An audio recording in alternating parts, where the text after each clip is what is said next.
How to fix ChatGPT app not working in iPhone 16e.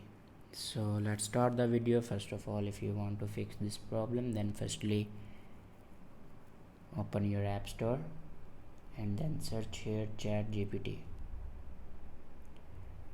Now click on ChatGPT. Click on ChatGPT. If your ChatGPT have any update, then update your ChatGPT. If you have any update, then here you can see the update option. Now update your ChatGPT. After update your ChatGPT, your problem will be fixed. If it doesn't fix your problem, then open your settings and click on general and then click on iPhone storage.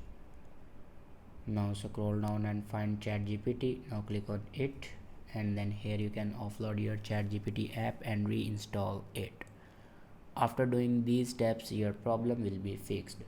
I hope this video is helpful for you. Thanks for watching.